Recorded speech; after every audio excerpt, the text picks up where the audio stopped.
Have you ever felt like you were rarely asking for help? That you're self sufficient enough to make things shift on their own without much effort?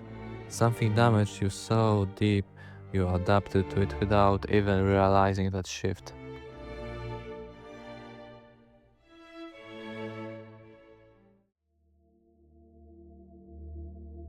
There is a moment, usually late at night, when everything becomes quieter inside you. Not empty, just softer, as if the noise finally steps back far enough for something older to be heard. That is often when the past doesn't arrive as memories, but as sensations, a familiar tightness in the chest, a steady alertness that never quite turns off, a sense that even in rest, some part of you is still standing watch. Without realizing it, the vigilance has been with you for a very long time.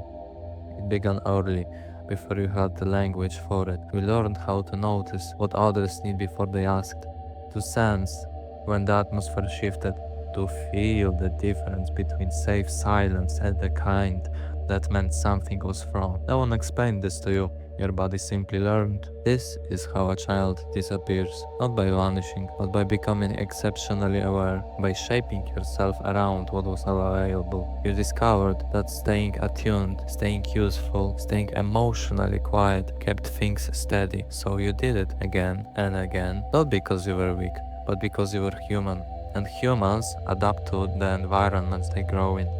Your nervous system adjusted accordingly. It learned that rest came second to awareness, that closeness required monitoring, that being needed was safer than having needs. What people later called maturity or independence was at first a very young intelligence learning how to survive uncertainty. You may have taken on responsibility early, emotional or otherwise, not in an obvious way, more like an internal role. The one who senses tension, the one who doesn't add to it, the one who holds things together quietly. Without realizing it, you were regulating more than yourself.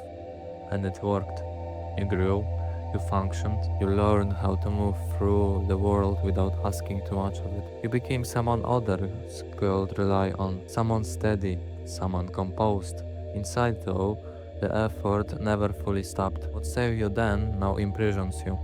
As an adult, you might notice how difficult it is to fully soften. Even in calm moments, parts of you remains alert. Your body knows how to brace, how to stay slightly ahead of disappointment or withdrawal. This isn't a flow, it's a pattern edged by repetition. Connection can feel both deeply desired and faintly threatening. You want closeness, but you're also attuned to the moment it might shift. You notice changes in tone, in timing, in presence. Don't panic, you adjust. You always have. This is often called being independent or emotionally self sufficient, but underneath it's a form of attachment shaped by absence rather than harm, a way of staying connected without fully leaning in, a way of flowing while remaining prepared to retreat.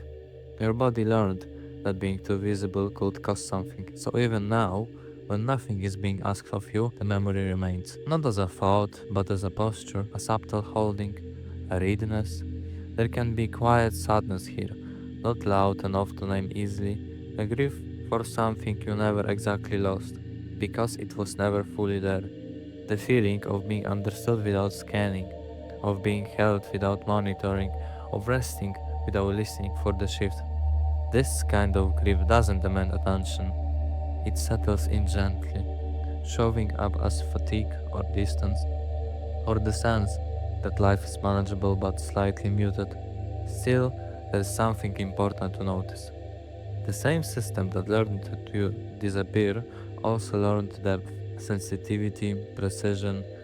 You perceive layers others miss, you feel nuance, you understand emotional undercurrents without needing words. These are not accidental traits, they were shaped carefully, over time in silence. Without realizing it, you become someone capable of profound understanding. And now, perhaps there is a moment of quiet recognition, not to change anything, not to fix yourself, just to see the shape of it clearly, to realize that the child who learned to stay alert did it so intelligently that the adult who still carries that alertness is not broken, just patterned. conditioned by an environment that require attentiveness more than expression. Nothing about this needs to be done all at once. Nothing needs to be resolved tonight. Sometimes understanding is enough to loosen the grip slightly, to let the body know that the watch can rest, if only for a moment, to allow the self that learned to disappear to be noticed gently without being asked to perform. And in that noticing, there can be a subtle release, not a solution, just the quiet relief of being seen, even by yourself.